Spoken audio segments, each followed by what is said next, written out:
This show is produced by the Hartman Media Company. For more information and links to all our great podcasts, visit hartmanmedia.com. Welcome to The Commercial Investing Show, where we analyze, explain, and exploit the opportunities presented in today's commercial property marketplace. If you're interested in apartments, mobile home parks, self-storage facilities, and other income property, you've come to the right place. We'll explore what's hot and what's not in markets nationwide in the relentless pursuit of return on investment. Here's your host, Jason Hartman.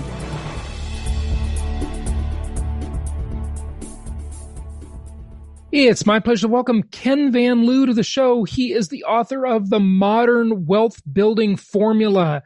And this book is about thinking big. I'm going to call him, and this used to be a positive thing. Now with half of you, it's positive and half of you, it's negative. I'm going to call him Donald Trump Jr. because he's all about developing, high-rise properties, big projects, thinking big, New York City, crazy stuff like this. So, Ken, welcome. How you doing? Awesome, Jason. Thank you so much. We've done some work for Donald, but I'm just like everybody else, putting on one leg, pants one leg at a time, Yeah, having a good time. Exactly. Good stuff. Well, explain to us at the core, if you would, Ken, what is the modern wealth building formula and how does that differ from the old-fashioned wealth building formula, maybe? Yeah, sure.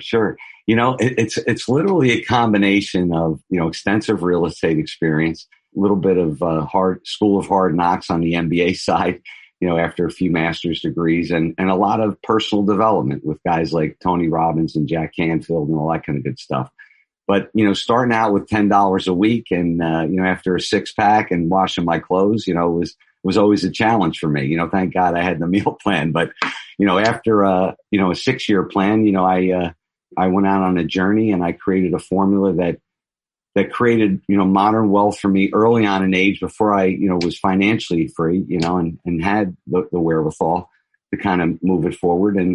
And what I really found is, you'll hear the old cliche, it's about mindset. But when I started, I really didn't have any money. And I was fortunate to, get a job building skyscrapers early on the waterfront. And, in watching that, I always figured, well, you have to be born into the family. But around 1997, I decided to take a leap. And, it was after winning a site design award, how would I create modern wealth? So I always figured, if Robert Allen could buy a house with no money down, I could build a skyscraper using other people's money and other people's experience. But through personal development and, me being able to find, fund, and facilitate large deals and to put together a system where people could use it, it really created a whole new modern wealth process, which included integrity-based influence mastery, process mastery, and sales mastery, which what I consider what makes it a modern wealth building formula. Mm-hmm. Part of that formula, I guess if we call it the money part or the business part, the sort of direct part, would be syndicating big deals, raising money, finding deals, raising money for them, and developing them, right? Correct. Whether it's a business, real estate, you obviously need a reliable source to find things. It's easy to find deals. The key is finding profitable deals. Being able to fund them because, as most overachievers, you get started, you get your first deal, you get hungry, you want to do a couple more. There's always challenges with funding. So, I believe in presentation leads to unlimited funding. And then there's a whole facilitation process to that all. There's many cylinders firing at one shot. As you're finding and funding deals, you need to be able to execute, especially when you're going to develop. If you're buying, large complexes, buy and hold, there isn't as many moving parts. Of course, you have the value add component, but when you're developing real estate during that whole finding and funding and facilitating, when you're getting into conceptual designs, et cetera, you really start to build that project on paper. And this is what the modern wealth building formula allows you to do. It allows you to really look at the entire spectrum, know where you're at, like in the lineup. I do some references to baseball. And it gives you a great head start in any entrepreneurial spirit, or really just helping people get to the next step. Yeah, sure. So you have a lot of, and maybe this is a little bit off topic, a little bit of a tangent for a moment, but I think our listeners would like to know your thoughts, Ken. You have a lot of experience with New York City. And in the times we're living in, the tide has definitely turned on, well, first off, business unfriendly places that are very expensive and, very intrusive government. New York, California, these types of places, there's a sea change going on. Yeah. And then especially you add, and that's been going on for, a couple of decades, right? But they've always been able to sort of hold because they've got certainly a lot of desirable qualities too, right? But in times of civil unrest and pandemic, that has caused additional pressure. What are your thoughts about, the real estate market, the commercial real estate market there, and, just the municipal finances? Because as we see these migration trends, anyone who's thinking ahead has got to worry about the tax base. You look at California and its tax base is just eroding. People leaving San Francisco, LA, New York City, there are other places too, but those are certainly the trophy kind of locations that people talk about. So what are your thoughts? It is a tough time, and I'm unfortunately, I'm going to the city tonight to visit my daughter. She lives on 170th Street, but, about 6 months, things got turned upside down. I had, some major projects going on in New York City that literally stopped. They created a whole essential services process. And it was very eerie to be able to, to look down Madison Avenue and not see like one bus and one car. Yeah. And that led to, me really looking at, how do I lead the industry through this? That's just the construction industry struggles, let alone a little bit of what you mentioned, the stuff that's been going on with, for years in the legislature and devaluing New York City real estate, which is disheartening. Especially when things like this occur where, there's been such an exodus, and it's a little scary. And I sit here and, I hear a lot of mutual feelings because the surroundings of all my friends being in the metropolitan area and in real estate are just absolutely killing it because people are leaving New York. But that leaves me with, well, how can I help New York? It's a whole new vertical innovation. Retail has been struggling for a while, after the pandemic, to see places boarded up, brings tears to your eyes. The commercial environment right now, I'm working with a lot of individuals to see what if, and what would we have to do if, we started looking at commercial, conversions into residential? Is it cost effective? What's really going to happen next year? Because, more and more you're hearing companies that people just aren't going to go to work. So and when you say commercial conversions to residential, it's hard for me to think of what would apply to that in New York City. You mean office space to residential? Or, yes. Because it's certainly not going to be ground floor retail turning into residential. No, exactly. Like the model really in New York, ground floor is, typically the retail. Yeah. And then, sometimes you'll see, some multi-floors of retail, which has always struggled. Yeah. But essentially, there's these just towers right now of empty office space. One of my friends runs a large financial institution. He has like 70,000 square feet. 1,500 employees are working home. What does a company like that do? And then what does a landlord do? Does he start going, wow, maybe I should convert my commercial building into residential, But Ken, I can't imagine that would work because first of all, yes, there is more demand for residential than there is for office, but still that demand is also declining from where it was before. And the expense of doing that conversion, it just doesn't seem like it could possibly be economical. You're exactly right because, sale rates in New York City are dropping like skyrocket where in discussing where you used to be able to sell things for $1,800 to $2,100 dollars a square foot and you have an existing building that you can convert for, 100, the numbers may still work, but you're right 100%. And the first conversion would be hotels to residential because they already have the bathrooms in them. Office to residential is a much heavier conversion cost, right? But go ahead. Yeah. No, I think you're onto it. And as it really turns into a conversation because along the lines today, I'm like, how do all these structures, could they be used for renewable energy in any instance? Could it be used for, other things that could create, environment? Can you grow food in these places? I mean, right now, New York City. I mean, you got to design that from scratch. But the high rise farming is a thing, and that's really interesting, for city use. But I can't imagine a conversion for that would work either. That, yeah. Well, you're right. And the last thing that I have had the time to run numbers. I mean, we're going to be in a situation where, in 2008, when the city crashed, it was because, the union just drove the numbers where none of the projects penciled out. I think there's going to be just a massive adjustment. And I'm not sure there's going to be any market, for discounted real estate in New York. It's, it's depends how big kind the of a crystal ball, to be honest with you. Everything has a buyer at some price, right? Yes. But the problem is you have this floor set by construction cost.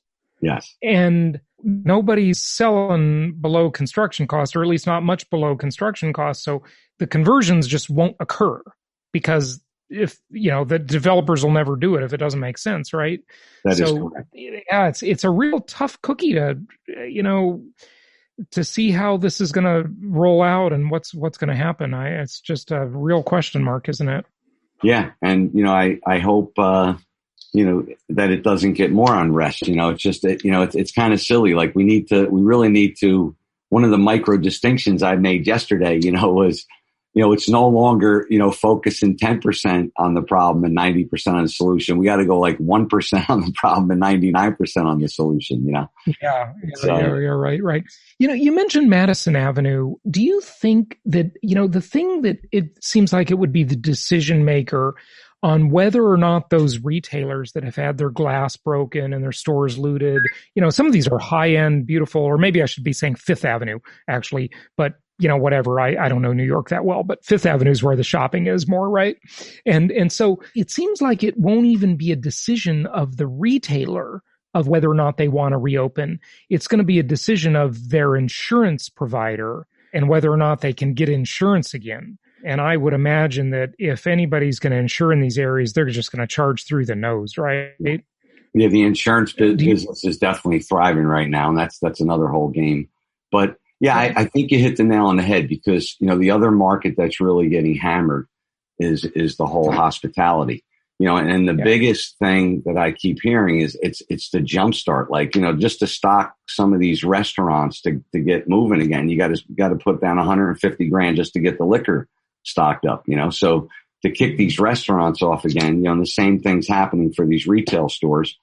And then the market, with people losing their jobs isn't pushing them to open either, so, the real decision makers are going to go, are these, flagships cost effective, which in most cases on Fifth Avenue, they are, but there have been, a lot of retail stores, that you see are going under, hand and foot. So it should be interesting, Yeah. What are we going to do with malls? That's the other thing. that didn't apply to New York City, right. But in the more suburban shopping mall market, yeah. I mean, Ken, I don't know. I'm not an expert in this and I haven't really had a lot of time to study it, but I just don't see a very effective conversion for shopping malls. I see how, Amazon can buy the Sears big box in the mall. Yeah. And use it as distribution. You got a lot of parking for vans. You got a big box there. You can turn that into a distribution center. But the rest of the mall, I mean, what are you going to turn that into? Office? Nah, it doesn't work that well.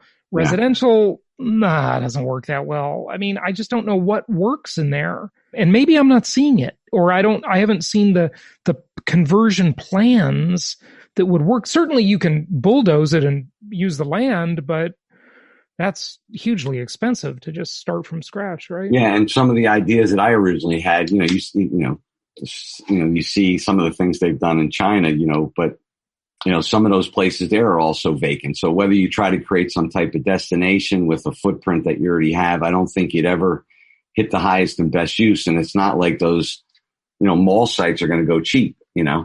But Well, they might go really cheap. We'll see. Yeah, I mean, that's, honestly, in today's market, I'm actually happy that I'm in a couple entitlement, deals right now because it's slowing you down, right?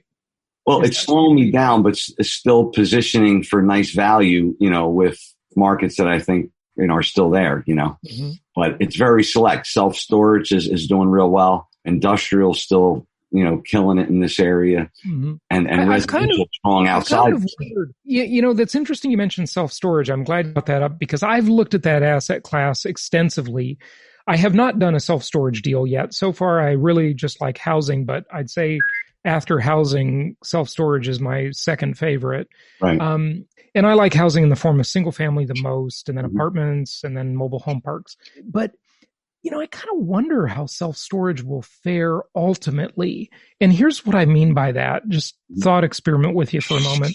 If we have, millions of people moving from cities to suburbs, now suddenly they've got a 2-car garage or maybe a 3-car garage. They've got a bigger home with lots of space. They can get their junk out of storage and now put their junk in their house again, right? So, what happens to self-storage? I don't know. It's sort of hard for me to understand that one. It's interesting because, I've studied and I've driven in a lot of garages and tried to get out of the car and, realize there's just not a lot of space and, people creating shelves and, people accumulate a lot of stuff. There is a multiplier that I found, based on residential density. That's pretty accurate. I mean, the biggest issue that I'm finding with self-storage is that your competition, in this one area that I found, which is quite interesting. It's kind of like a little island in a very rich area where it will absorb, say, 30 to 40,000 of typical storage. But what's marketable there is large storage where people can come and put their 5 cars or their boat, have a little mezzanine with the bar, hang out. Yeah. They buy these, for a few $100,000. They allow you to lower your debt on the self-storage. So, right. But the climate control and self-storage is strong, at least in the Jersey market, and the Arizona markets I've also looked. Yeah, really interesting. Well, what else do you want people to know? Anything else you want to share from the book, or anything in general? Just share it with us. That may be questions I haven't asked you. Yeah, I think if you're interested in real estate or any type of business, the modern wealth building formula really give you a whole new outlook on a different approach that works. It enables you to find, fund, and facilitate any type of business, any type of real estate. I've tested it and proven it with wholesaling, fixing and flipping, commercial buy and holds, high-rise development, entitlement work. And it's just, it gives you the motivation and the ideas that just you may not see, gives you a new vision and change your vision, change your life. Good stuff. That's Do you have really a website you want to share with people, Ken? I do. I'm easy to find, kenvanliew.com. Mm-hmm. Go to kenvanliew.com. You can click on Discover Now, give you some free goodies, and reach out to me, get in touch with me. I'd love to talk to you. Excellent. Good stuff. Ken Van Liew, thanks for joining us. Thank you, Jason. Thank you very much.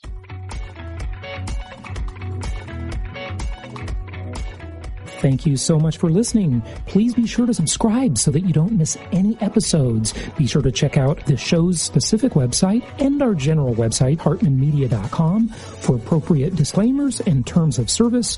Remember that guest opinions are their own, and if you require specific legal or tax advice or advice in any other specialized area, please consult an appropriate professional. And we also very much appreciate you reviewing the show. Please go to iTunes or Stitcher Radio or whatever platform you're using and write a review for the show. We would very much appreciate that. And be sure to make it official and subscribe so you do not miss any episodes. We look forward to seeing you on the next episode.